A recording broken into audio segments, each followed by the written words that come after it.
Assalamu alaikum. Regarde avec moi ces versets. On voit plusieurs couleurs, sauf que ça passe ici de vert, bleu, rouge, puis ça devient, dans les trois versets qui sont ici, vert, rouge, bleu. Alors pourquoi cette inversion? Mais d'abord, de quoi il s'agit? Eh bien ici, c'est l'invocation de Ibrahim alayhi salam. Il a invoqué Allah azza wa jal pour qu'il envoie le prophète Muhammad alayhi salatu wa salam.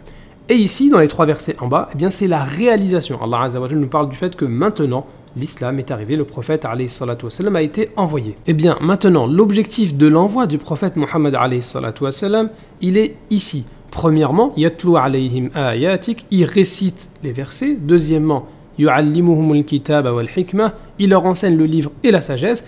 Et troisièmement, wa yuzakkihim, il les purifie. Une fois que le prophète alayhi salatu wa salam est arrivé, Allah azza wa jal nous confirme la mission prophétique, sauf qu'ici il a inversé l'ordre. Il leur récite les versets, il les purifie et il leur enseigne le livre et la sagesse. Donc en fait, le vert il est resté au début, sauf que on a ici une inversion du bleu et du rouge. Alors tout d'abord, le vert c'est la base. Le fait de réciter ou d'écouter le Coran, c'est avec ça que tu vas pouvoir étudier, comprendre, appliquer et donc te purifier. Alors on voit ici que le bleu, donc c'est-à-dire la connaissance, vient avant la purification, disons la mise en pratique.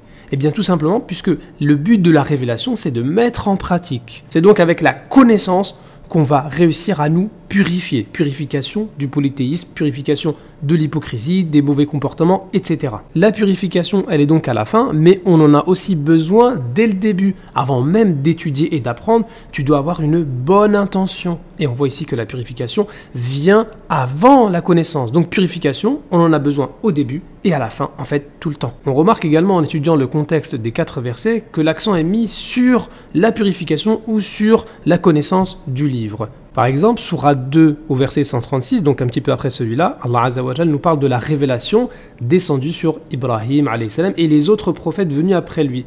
Donc lorsque Ibrahim alayhi salam fait cette invocation, il n'y a pas encore les livres, la Torah, l'évangile, le Coran, etc. Et donc on a besoin de la révélation. Et donc ici, on est dans un contexte où bientôt les livres vont descendre. La révélation, elle commence.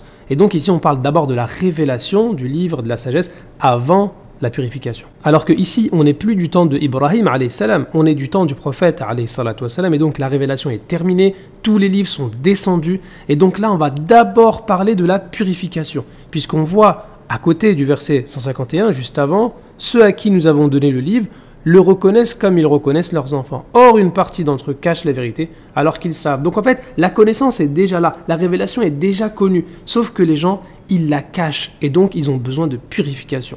Même chose, dans la sourate 3, verset 164, on voit un petit peu avant que Allah Azza wa Jal nous décrit le comportement du prophète alayhi salatu wa salam. Et donc là, on est dans un contexte de purification. De la même manière, sourate 64, verset 2, on voit que juste après, Allah Azza wa Jal nous dit « Ceux qui ont été chargés de la Torah, mais qui ne l'ont pas appliquée, sont pareils à l'âne qui porte des livres. » Donc la révélation est déjà ici. On a déjà la connaissance, on a déjà la révélation, sauf ce qui manque, c'est la mise en pratique, c'est la purification, et donc on parle de purification avant. Et donc dans le Coran, il n'y a rien qui est fait au hasard. Un changement de mots comme ça, eh bien ça nous donne énormément de sagesse.